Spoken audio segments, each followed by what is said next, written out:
Hello students, मैं doctor नीलम, associate professor, Banwari Lal Jindal college Tosham. ये lecture BA fourth semester के students के लिए है। स्टूडेंट्स, अधिकारों के वर्गीकरण में हम सामाजिक अधिकारों की चर्चा कर रहे हैं, जिसमें नेक्स्ट है समानता का अधिकार। लोकतंत्र के 4 स्तंभ माने गए हैं: स्वतंत्रता, समानता, बंधुत्व, भाईचारा एवं न्याय। तो इसमें जो समानता है वो भी लोकतंत्र का एक मुख्य आधार है, एक स्तंभ है।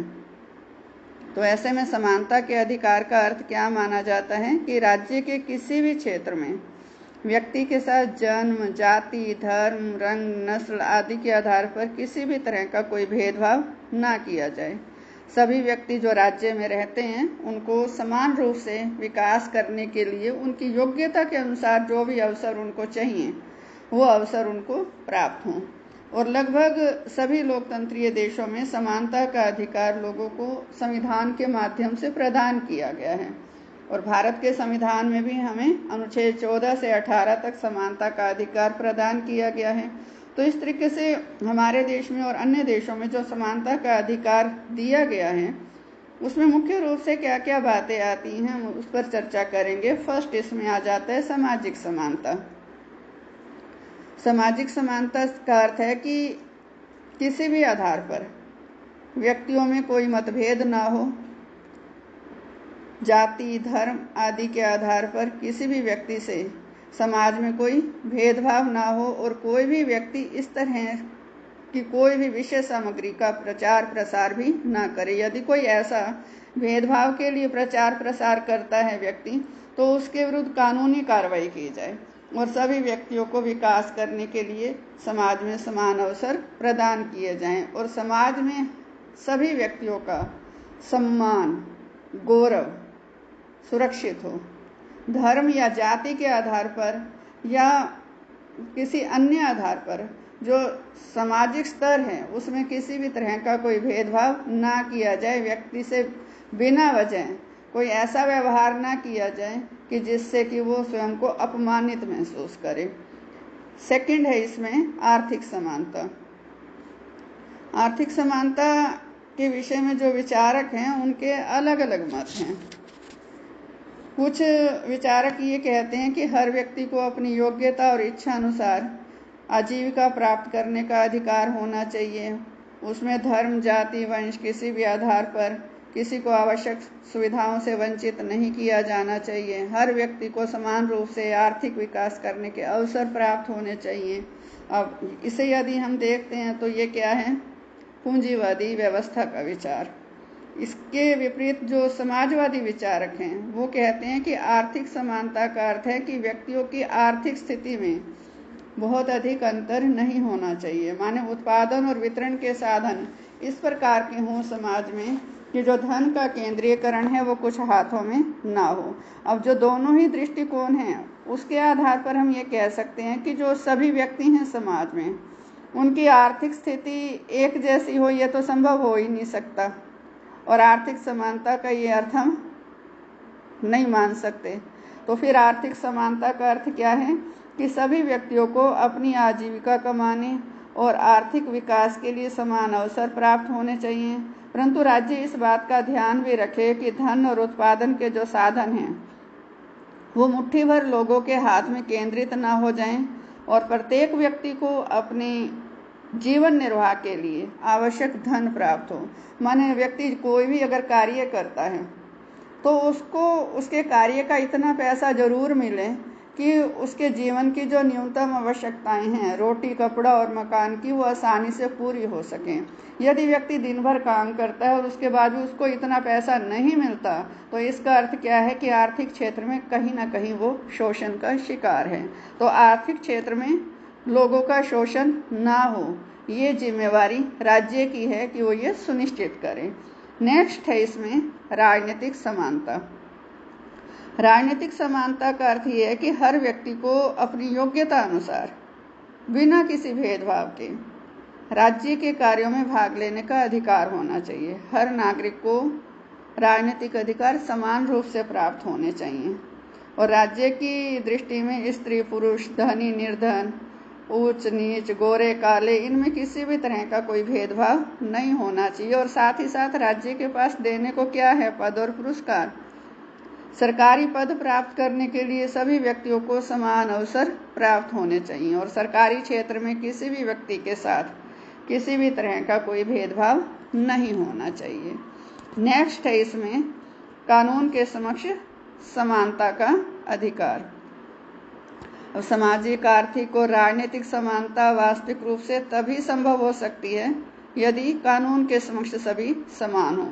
और कानून के समक्ष समानता का अर्थ क्या है? कि कानून की दृष्टि में सभी व्यक्ति समान हों। एक जैसी स्थिति में सभी व्यक्तियों पर कानून एक जैसा समान रूप से लागू हो और दंड देते समय भी कानून पक्षपात ना करे। कानून धनी निर्धन, ऊंच नीच या जाति पाति के आधार पर किसी व्यक्ति से कोई भेदभाव ना करे।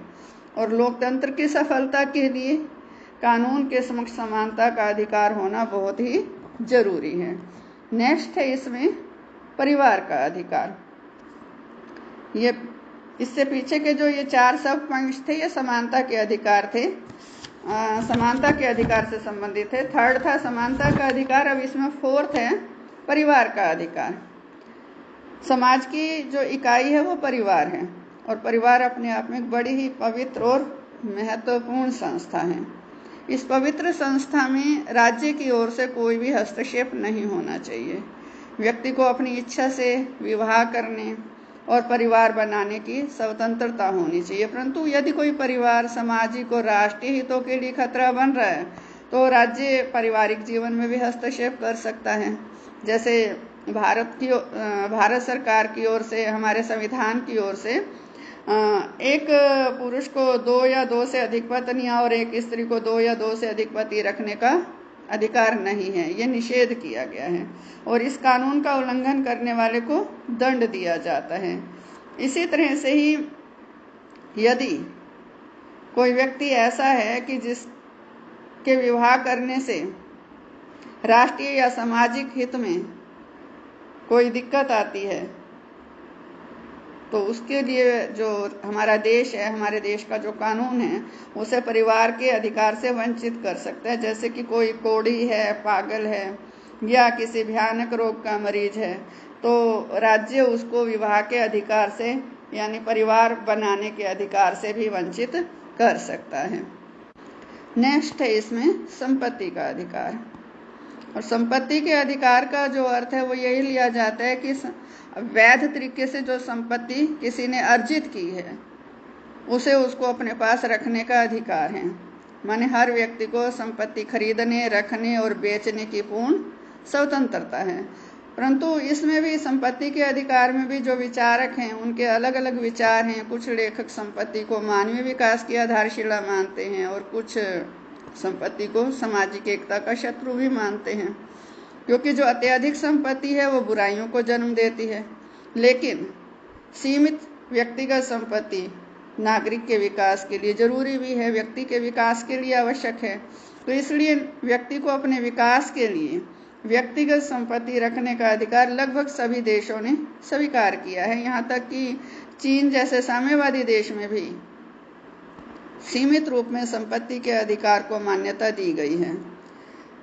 लेकिन साथ ही साथ इसमें हम ये भी कहना चाहेंगे कि जो संपत्ति का अधिकार है राज्य कानून द्वारा उसको नियमित कर सकता है और राष्ट्र हित में इस अधिकार पर प्रतिबंध भी राज्य लगा सकता है। यदि राज्य को सार्वजनिक हित के लिए किसी की संपत्ति की आवश्यकता है तो संपत्ति के बदले कुछ क्षतिपूर्ति करके, कुछ उसके बदले देकर राज्य व्यक्ति की संपत्ति का अधिग्रहण भी कर सकता है। लेकिन ये केवल और केवल राज्य तब कर सकता है जब सार्वजनिक हित में ये जरूरी हो। नेक्स्ट है इसमें शिक्षा का अधिकार। शिक्षा के बिना मनुष्य का जो भविष्य है वो उज्जवल नहीं हो सकता, ये हम सभी जानते हैं। और शिक्षा मानवीय सभ्यता के विकास का मूल आधार भी है। इसलिए प्रत्येक व्यक्ति को अपनी इच्छा से शिक्षा प्राप्त करने का अधिकार होना चाहिए। राज्य किसी व्यक्ति पर उसकी इच्छा के विरुद्ध शिक्षा थोपने का प्रयास ना करे, क्योंकि ऐसी शिक्षा मनुष्य के विकास के लिए कोई योगदान नहीं दे सकती। व्यक्ति को जाति धर्म के आधार पर शिक्षा से वंचित ना किया जाए और राज्य का ये कर्तव्य है कि वो अपने नागरिकों के लिए एक जैसी शिक्षा का प्रबंध करे और सबके लिए समान रूप से शिक्षा की व्यवस्था करे और जहाँ तक संभव हो सके जो राज्य है वो निःशुल्क शिक्षा का प्रबंध करे ताकि जो समाज का निर्धन वर्ग है वो भी उस शिक्षा से फायदा उठा सकें।